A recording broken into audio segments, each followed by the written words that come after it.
What is the problem that metadata solves? Metadata is here to essentially remove all the technical, repetitive, mundane tasks that exist in B2B marketing.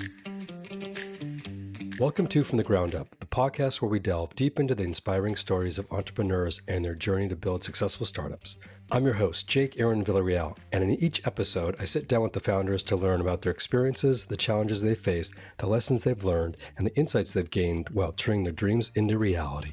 I'm excited to have with us today Gil Allouche, founder of Metadata.io. Gil, welcome to the show. Thank you, Jake. Great to be here. Great. So just a little bit about Gil. Gil is a startup founder.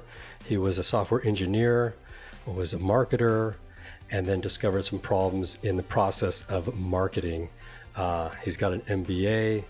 He's got a lot of background in general in business.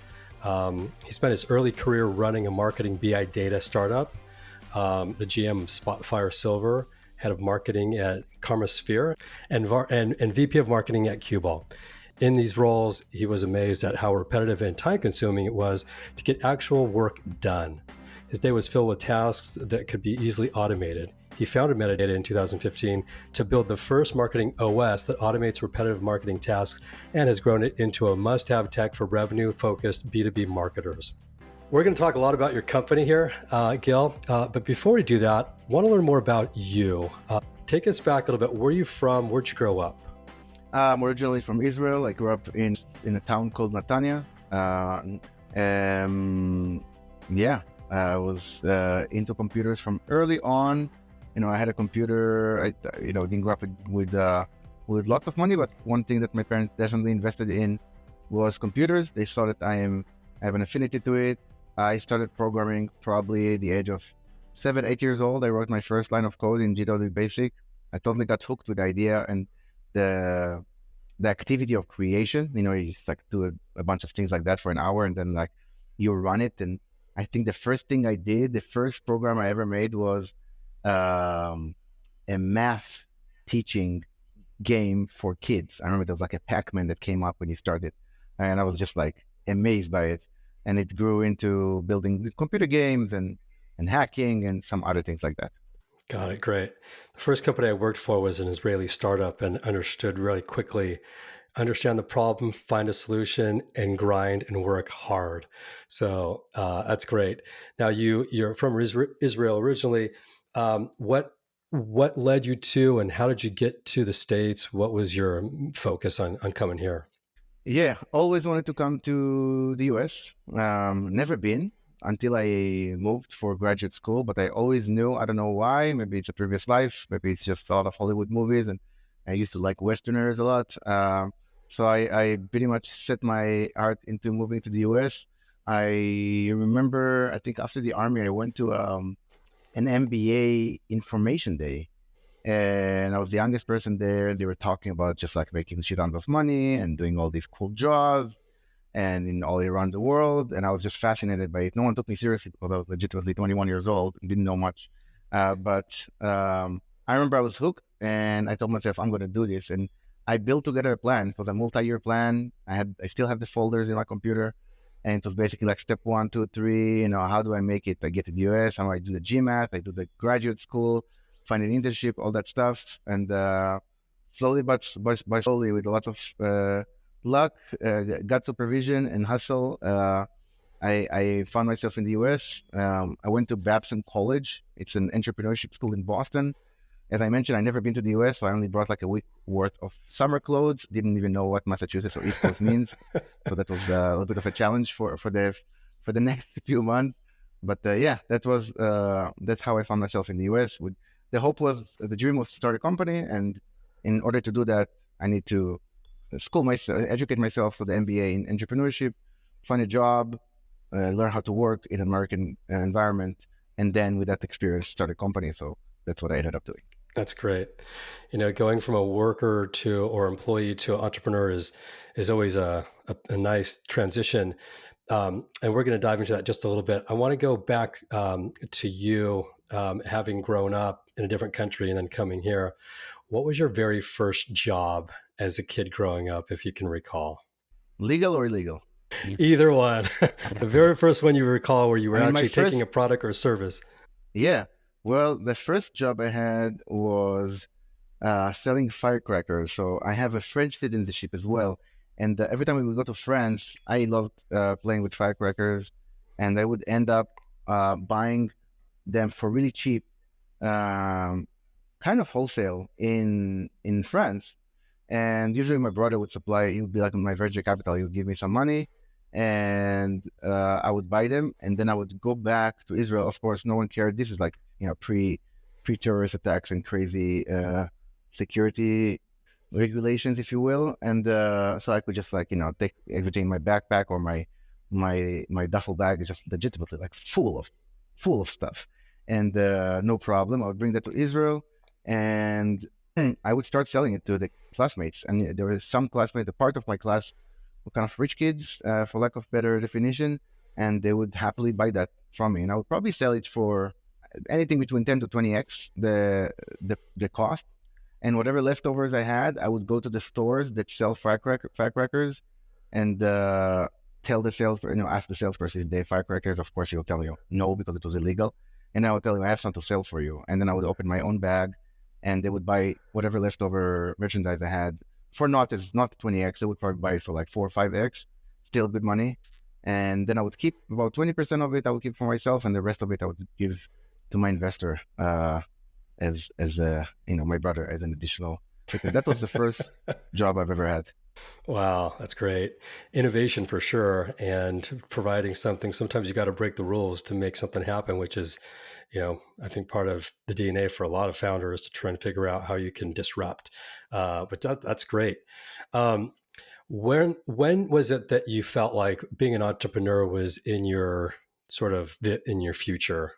Um, I think that I don't know if I think the first time that I talked about it was when I was 13 years old. I remember walking down the street with a friend, telling him that I'm going to start a company just like Bill Gates, and he was laughing at me and telling me that they pretty much have to start from like really early and blah blah blah. But I already knew back then.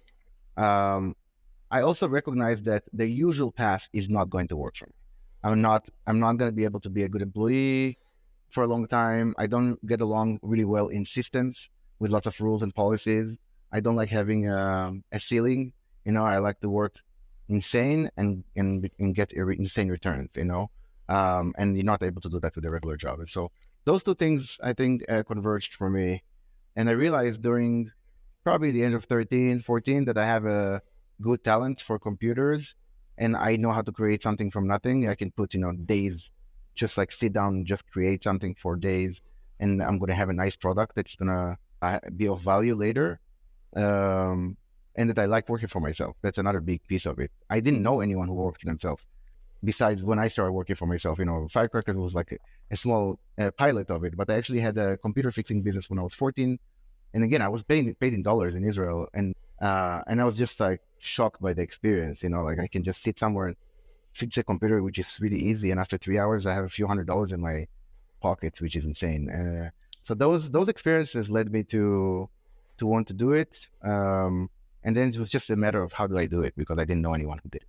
Yeah, that's great.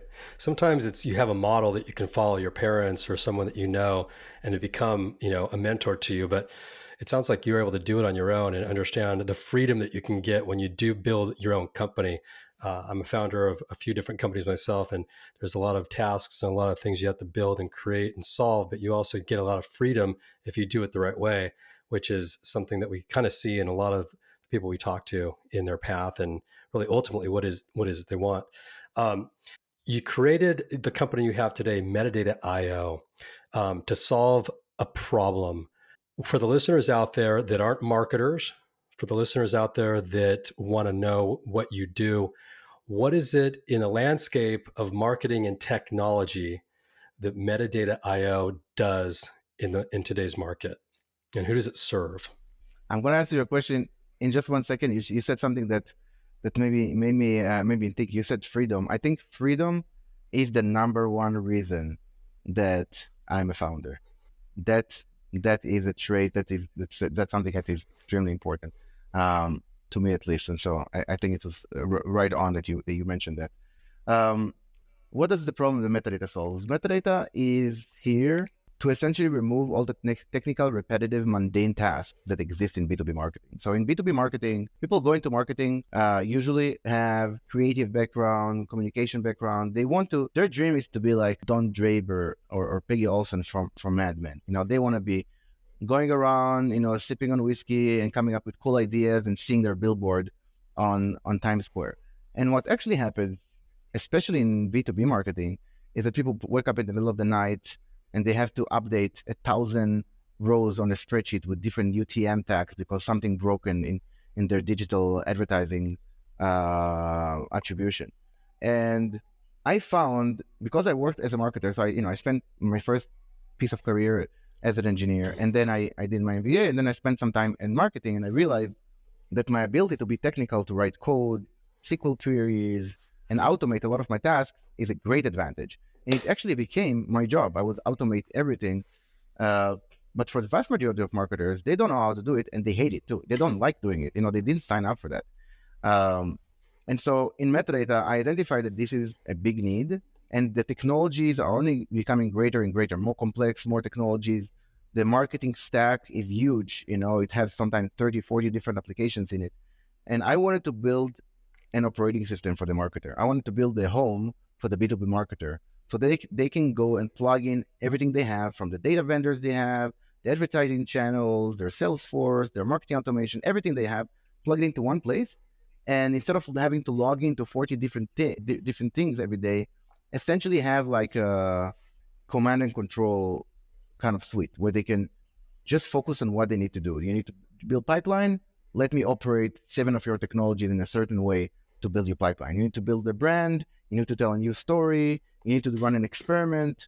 Let you focus on the cool stuff and like, okay, what's my campaign idea? What's the content, the strategy behind it? Who am I trying to convey the message to? And don't worry about all the technical, repetitive, mundane tasks. Don't worry about logging into different channels and setting up, you know, hundreds of campaigns and attribution and UTM tags and A/B testing everything and coming up with different variations for the text. Like, don't worry about any of that stuff. The computer will do that for you, so you can focus on the good stuff. And most importantly, with what we built, the computer can run like 10,000 campaigns and fine tune into the 100 that give you the best results. Versus as a team of humans, even if you have 100 people, it's impossible to track 10,000 campaigns day in, day out for revenue results. You may have to track them for 3 months if your sales cycle is 3 months. And so there are some things that we're doing more than just to focus on people on the right things. We're doing things that give them 100x execution power. And that's the core essence of metadata, being able to execute 100 times faster, 100 times stronger without having to hire a 100 people agency or team to do it for you. Wow, that's great. Sounds like a dream. You know, if you talk about companies that are small or starting or larger organizations and they already have a marketing team, how long would it take them to get your product in-house, utilizing it and start to see some benefits from it? Integrating metadata doesn't take long. It's all auth, but you still have to get permission and help and collaboration from your marketing ops and revenue ops. So I would say probably best case scenario, 1 day you're fully implemented. Worst case, probably 2 weeks, 3 weeks to get everything connected. You can have your first campaign, or I would say 100 campaigns, right? Doesn't matter. Like you can run your first campaign that has 100 experiments. And once everything is connected, you don't want to set it up before it's connected because then you don't see all the information. You can do the full optimization. But once everything is connected, you can get the first campaign up and running. Some of our customers, within the first month already, they start seeing leads flowing in. Now, depending on your sales cycle, you will see the pipeline following it or not right after.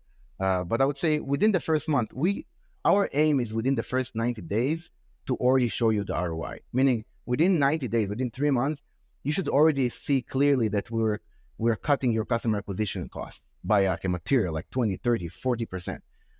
You should be able to start seeing predictability on your pipeline. Like if you spend 100,000, you're going to get this much pipeline. Like let's say $3 million pipeline. If you spend 200, you may see 10 or 8.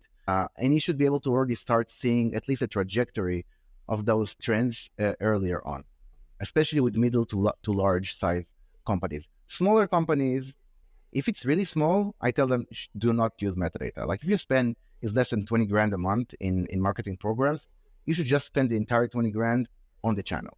It's like if you have $10,000 for investment, do not pay investment manager to manage your 10,000. Just like figure out how to invest it yourself.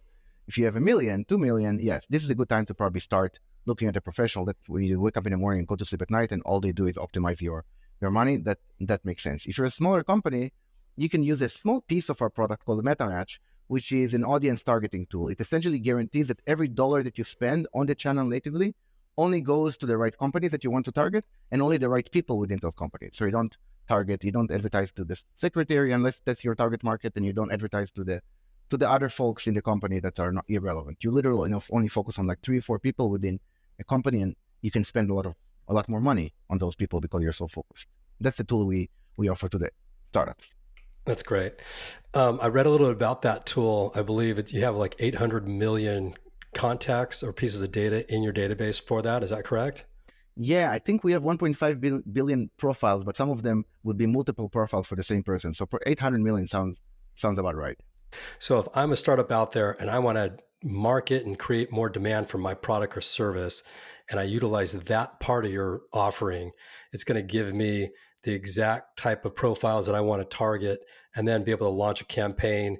And if I use more of your platform, I'm assuming it will help automate not just the mundane tasks, but also drive out the costs of what it's going to take me to really connect with and really understand what's working, what's not working from a testing perspective, and really focus on those campaigns that are going to generate potential conversion to revenue. Is that correct? That's super accurate. If you're a startup, then the targeting mechanism, you'll be able to apply the same as a B2B, right? We're focused pure B2B. So if you're a B2B, if you're CEO or marketer for a B2B company, really the only tools you have to target is LinkedIn and AdWords and Google AdWords. But now imagine having the same power that LinkedIn allows you to have, but on Facebook, on Twitter, on Instagram, on TikTok, on YouTube, because now the targeting is done in metadata, and then the audience that you can slice and dice the audience based on the usual demographics, the company size, revenue, etc. But you can also use buyer intent signals. What are they Googling right now? You can use it based on technologies they're using. Are they using AWS Elastic MapReduce, or are they using Cloudera in the back end? Things that you can't find out by yourself. You have to do data collection for it. So you have all of these different ways to segment your total addressable market. And then those segments, you can preview it, and then those segments will be waiting for you at a different channel. And so that's the first piece for startups. And for the bigger companies, exactly right, optimize for revenue. The channels are always going to optimize for you to spend more money on the channel. Facebook cares about you spending more money on Facebook.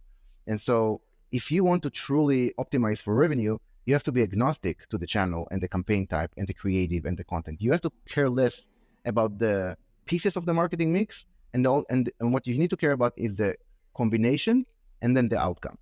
Let's say you run 2 different campaigns. One of them is generating 100 leads and 1 opportunity, and one of them is generating 1 lead and 1 opportunity. You are more likely, if you're a vanity metrics marketer, to go with 100 leads because it looks a lot better, cooler reporting. You're like, okay, maybe the other 99 will convert later. But if you really understand that there is a full closed loop and you optimize based on revenue and you have all the data, you're probably going to go to the experiment that is actually yielding more revenue at the end of the day, and nothing else matters. And so that's what optimization gives you. It's kind of like gaming the system, where you can use all the possible channels that are available, all the campaign types that are available, all the types of audiences, and you can try out all the creatives and content that you can possibly think of. That's great. Wow, that's incredible.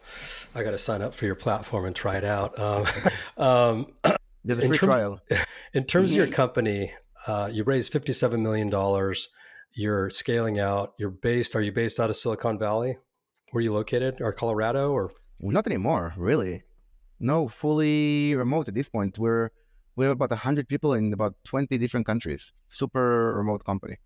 Fully remote. Got it. Okay, cool. Wow, that's great.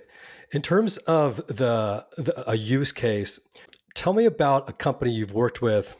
I think I read Zoom, but share with me if that's accurate or not. A use case of a company that's a well-branded company that we would all know, and what you did for them, if you can share specifics. Yeah, Zoom is one of the companies. Zoom Communication is one of the companies we work with.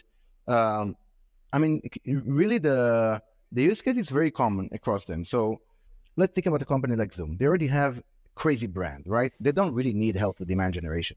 Everyone who's ever thinking about communicating via video, the first thing they're thinking about is Zoom. Eric did a wonderful job, right? And so when we talk to them, they're like, we don't really need help with demand generation. So the person who brought us in said, that's true. Where we do need the help is our target accounts. It's one thing for us to get, we have like thousands of signups coming in every day, and we know how to convert percent of those signups into accounts. But what about our list of 10,000 named accounts? They have a list of 10,000 companies that they want to go after, that they know when they sign one of those companies, it's like a $500,000 contract, $250,000 contract. And so to get to those particular individuals within particular companies, they want to work a much more sophisticated operation. They want to work a multi-channel where you don't know it, but you're a part of a program. You wake up in the morning, you go on TikTok, and you're going to see an ad. And based on your reaction to the ad, ignore it or into it. If you got into it, even if you didn't sign up, now we know the content is interesting. Now you're going to see the content on Instagram, on Facebook, on LinkedIn, on Google, on YouTube. And guess what? Now you know the brand. You're going to start seeing emails coming in on LinkedIn, on email. And so orchestrating those type of campaigns where as you progress as a consumer, you start getting different messaging. Like, let's say you now go to the website. Now we know it. Now you're going to start seeing different messages, different creatives. You're going to kind of go through a flow. That is the kind of work we do with companies like Zoom, where they want to orchestrate this somewhat complex user journey, customer journey, or prospect journey, and they want to automate all of it. They don't want to decide, and they don't know which creative out of the 10 creatives are going to work the best. And we'll tell them, look, you change the color from blue to red, 3% surge in conversion. You make the text instead of 50 characters, 32. Well, it's very accurate, right? Like we have the exact numbers and we have correlation to revenue. We can tell them, hey, let me show you the creative that gets you the highest ACV for the lowest CAC. We have it. We have all the data. And so we can say this particular creative is giving you the highest return. Now you go and create 20 more campaigns in 20 different channels to clone this success. That's the kind of work that we do. So the companies get a marketing program that is fully automated, so they don't have to spend time executing and auditing those campaigns and monitoring them, and they don't have to spend time eliminating 90% of them that don't yield a positive ROI. And then they also learn throughout the process what works, what doesn't work, and they can apply those learnings to sales, to product marketing, to their branding, a million other things. And those two, the story and the pipeline are the two things CMOs and CEOs usually care about, and they get both of them. That's great. Yeah. With the breakthroughs of AI and machine learning and the technologies, it sounds like you're already using in your platform, but it's becoming much more aware now to the consumer across really the world. There's the question is, what technologies are going to replace a job? And one view of that is they're not going to replace a lot of jobs. They're actually going to help those that are doing a job do their job better and focus on the areas that they can improve. So the people that will be displaced might be the people that are not using AI tools versus being replaced just because AI is replacing them. What's your how do you view OpenAI and ChatGPT in AI in the AI world versus kind of how you use AI? Yeah, so we use AI in multiple ways. We use AI when it makes sense. I don't use AI for the sake of using AI. You probably heard this before. So, for example, for optimizing campaigns, we found heuristics. We tried neural network. It was too early. You don't really know why something happened, and you can't backtrack it. So we found heuristics, machine learning, to be the most effective ways of optimizing campaigns, making decisions. Like, imagine the metadata platform takes millions of actions every day. Imagine it's like an army of demand generation managers, like saying yes, yes, no, add budget here, replace the call to action here, change the color, change the audience. And so it takes all these actions. In order to take action, instead of flood your consumer with recommendation and analysis, you have to use AI, because you have to get to a confidence rate that is high enough to say, hey, I'm betting on AI to make better decisions than I do. And so we use AI for that. In terms of how I think about the trend in general, that's a $1 trillion question. I am personally not worried about AI by itself. Where the concern comes is the human use of AI. Humans are much more to be concerned with than AI. AI by itself is objective, I think. Take what I'm saying with a grain of salt. Of course, there are much bigger experts than I, but I think that AI by itself is not concerning. It can do in many ways things that humans can't do. It has much faster decision making. It's more objective, so on and so forth. It's just the use of it. And so, to dive into your particular question, people who are afraid of AI are people who are afraid of change. And so, if you are doing marketing work, for example, and you find, you're the kind of person who prefers for the sake of job security, you make your job complicated. You take pride in doing all those technical, repetitive, mundane tasks at 3 a.m. in the morning, and you don't want to simplify your work. You don't want to focus on the things that are actually happy, make you feel more creative and happy. You're going to be stuck because the trend is happening. And eventually, your job, your expertise is going to be commodity. If you're the kind of marketers, we have hundreds of those who grew their career with metadata. They saw the opportunity. We have like about 30 customers invested in the company. We have about 20 employees who are former customers. Those are the early adopters. They see AI as the next stage, and they bet on it early on. Some of them became VPs of marketing and CMOs because they 10, 20x their outcome by using AI, and save their time. They became happier because they instead of working 70-hour weeks, they worked 40. And so I think if you're cool with change and you're adapting to change, you're going to ride the wave of AI. You're a truck driver and you work for one of the autonomous trucks, you're going to ride that success. You're going to be one of those first tens of thousands of drivers who taught AI how to drive. Guess what? You're set for life. You're going to be successful. If you're afraid and you're going to say like, no, never in my lifetime, then yeah, in your lifetime, probably you'll be out of a job because a robot is going to drive safer and doesn't have to do like, 4 Red Bulls an hour to stay awake.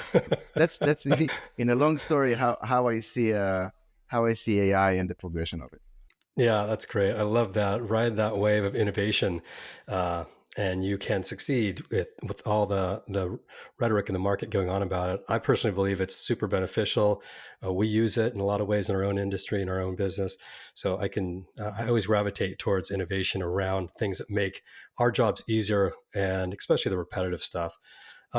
In terms of your company today, you said you're remote. Is the majority of your employee base in the US?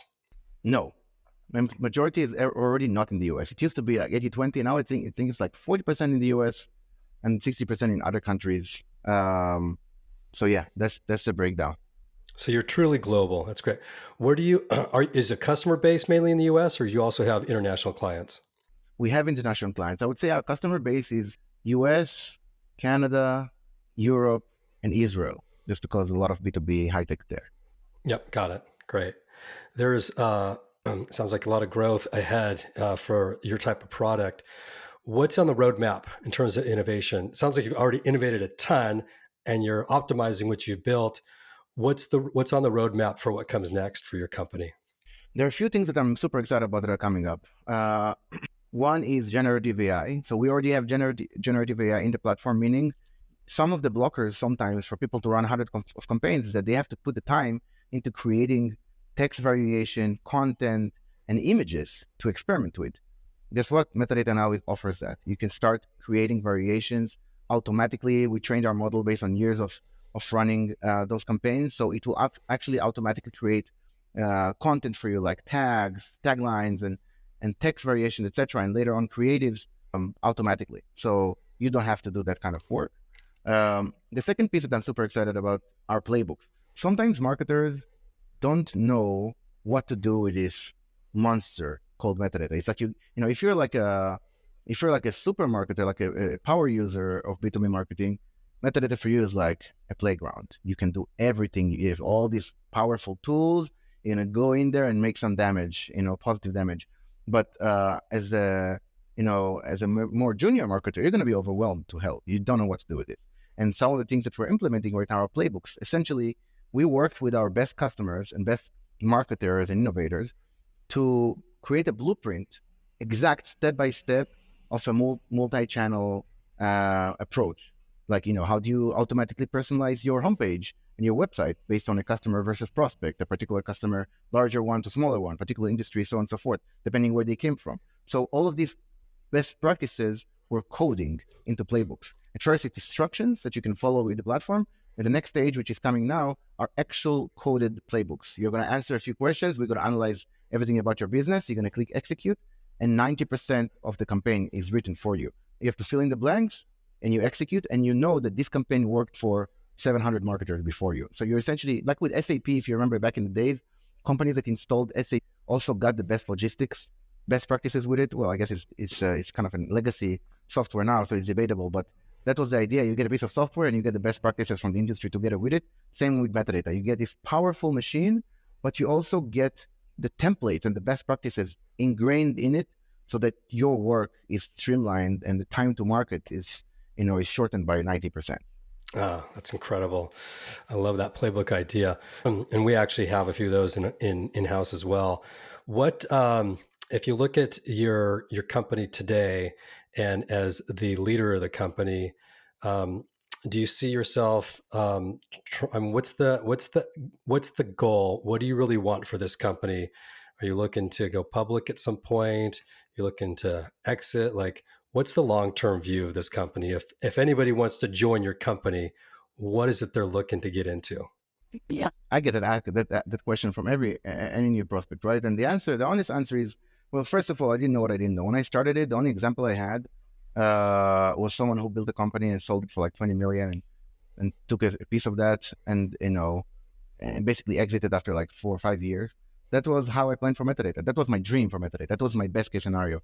And when I achieved that valuation and revenue, I realized that was a mistake, that I was thinking extremely small. And I'm building something so complicated with such a big promise, I better at least give it a shot of actually achieving its value and its dream. And so now my goal is to realize that dream, really be the number one player, be a HubSpot kind of customer, kind of company, being the leader, leading the category of marketing operating system, and metadata to be one of the first three things that a B2B company buys. It's like Salesforce, HubSpot, and metadata in the same breath. I want to get to, at the very least, 100 million in ARR. We're not there. We have more work to do. A sustainable company to that, so that we have optionality. I used to be really excited. I guess that's like like hitting the gong in the NASDAQ seems like the dream.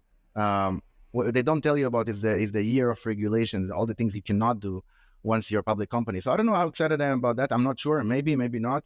But I think as long as we get to our revenue goal and we're a sustainable company, meaning profitable, hyper growth,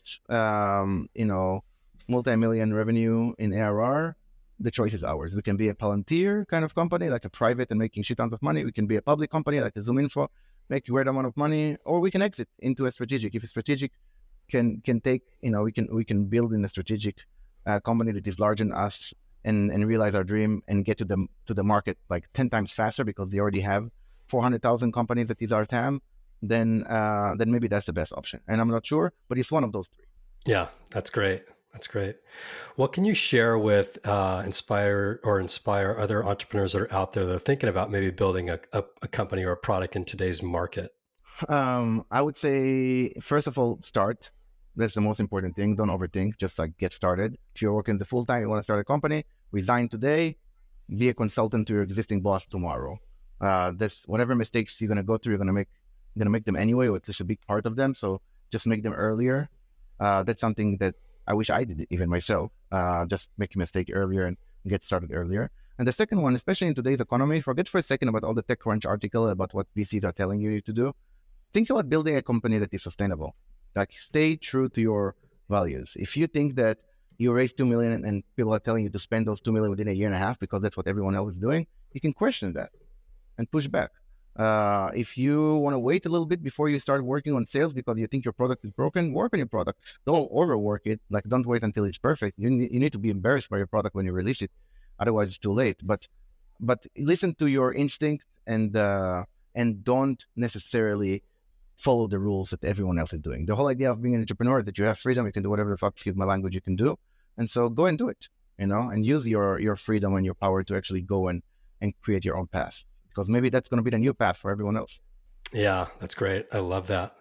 Well, you've shared a lot with us here today, Gil. I love the platform you've created.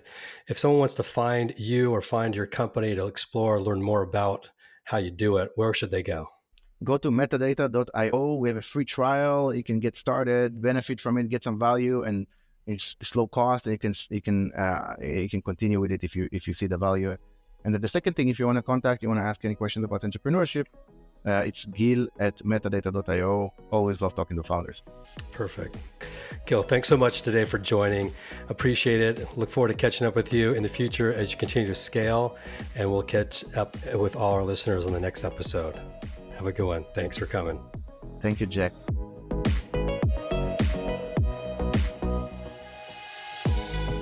Before we wrap up, I want to give a big shout out to all the entrepreneurs that have joined to make this podcast possible, and for all the listeners for listening. It means the world to me that you chose to spend your time with us today. I'm your host, Jake Aaron Villarreal, signing off for now, but can't wait to connect with you all soon on the next episode. Take care. This show is sponsored by Match Relevant, a company that helps venture-backed startups find the best people in the market, and they do it in 3 simple steps. First, they sit down with founders to understand their story. Second, they tell their story into multiple candidate channels. And third, they schedule interviews within 48 hours. Find us at matchrelevant.com to learn more about how we do it.